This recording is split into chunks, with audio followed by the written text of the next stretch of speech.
Also on the next conversation that we're going to have, because Adele has revealed that she suffered with postnatal depression after giving birth to her son 4 years ago. She says at the time it made her feel like she had made the worst decision of her life, even though she was obsessed with her baby, and that the experience has now left her too scared to have another child. Well, speaking candidly to Vanity Fair magazine, the usually private singer revealed that she had really bad postpartum depression after I had my son, she says. It frightened me. I didn't talk to anyone about it.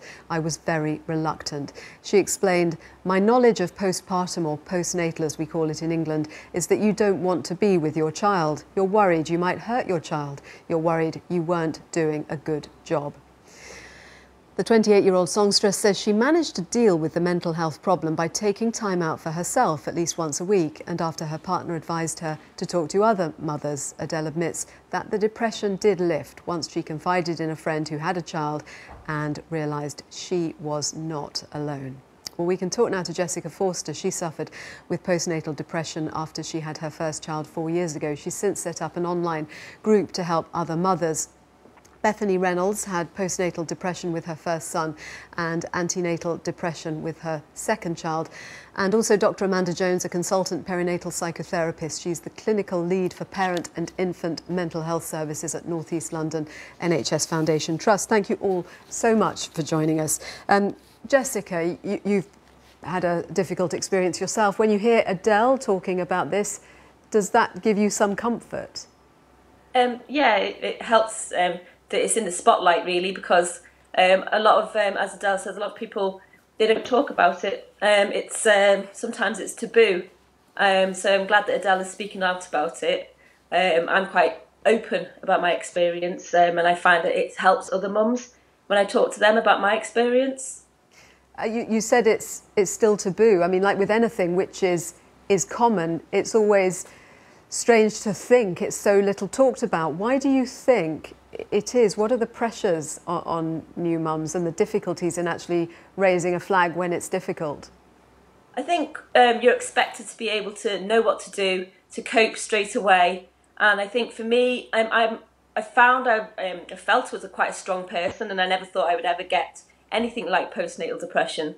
So I doubted I had anything. You know, I doubted I was ill for about 4 months before I finally accepted it. I didn't tell anybody about it. I felt almost ashamed that I felt angry at my child because my child wouldn't sleep or wouldn't feed properly, angry at myself, almost like a failure as a mother. Bethany, you've experienced it too. What were your experiences? Yeah, I'm pretty much in agreement with everything you just said there, and I felt like I had to be perfect at something I'd never done before. You know, I had a high needs baby who cried, had colic. It was, you know, it was a struggle, and if you don't have, you know, friends who are in the same position as you, I didn't have any friends who had babies. You're on your own, and it's hard, and there was very little support for me when I had my first son. And you know, it's hard. You know, you've got this tiny little baby and you should be overjoyed with it, and actually you know, you're tired, you can't wash your hair without your baby crying, and you feel like you're failing. And I think it needs to be talked about more. Mums do need to talk to each other. It's normal. I thought that it was something that someone else gets, you know, and actually it's a mental health problem. It's something that anybody can get, you know, regardless of background or, you know, where you come from. It's one of those things. And Adele talking about it obviously demonstrates exactly the point you're making. Amanda Jones, what do you think about the fact that Adele has decided to speak openly about this now? I think anything that can lessen a mother's sense of shame, I think, as the speakers have just said, for somehow feeling in a way that they shouldn't feel, and the guilt that Adele speaks of. I think also what's so helpful for mothers is to not feel isolated. I think it's such a common problem. When you were just saying about having a high needs baby, babies have got such overwhelmingly big emotions, haven't they? And if you're on your own, struggling to try and make sense of how your baby's communicating, what they're communicating, you know, it can feel really, really heartbreaking. So I think those points have been well made about the isolation. One of the interesting, I mean, everything that Adele said in this is obviously interesting, but one of the the things I was particularly struck by was that when she started speaking about it, she discovered that she had 4 friends who were going through it. Until you actually start to speak about something you're experiencing, if you assume everyone else is feeling fine and not feeling the same, you're never going to find out that actually you might all be experiencing the same thing. Mm-hmm. And I mean, you're nodding there, Jessica. Tell us, when you started speaking, did you find that? Yeah, I mean, I felt isolated, as the other lady on the phone said.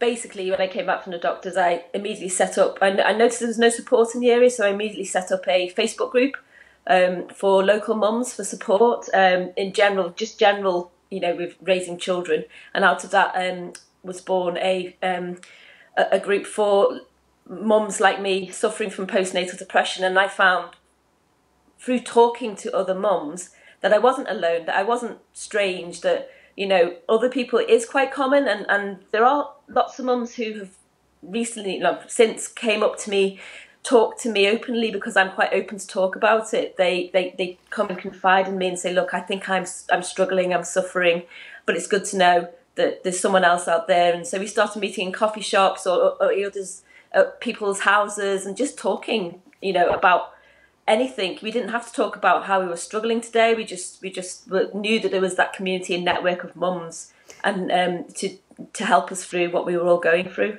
Amanda, one of the other things that Adele says helped her, other than just talking to her friends, was actually giving herself an afternoon off a week from the baby. And she says one friend said to her, don't you feel bad about that? And she said, yes, but not as bad as I would feel if I didn't have that time off.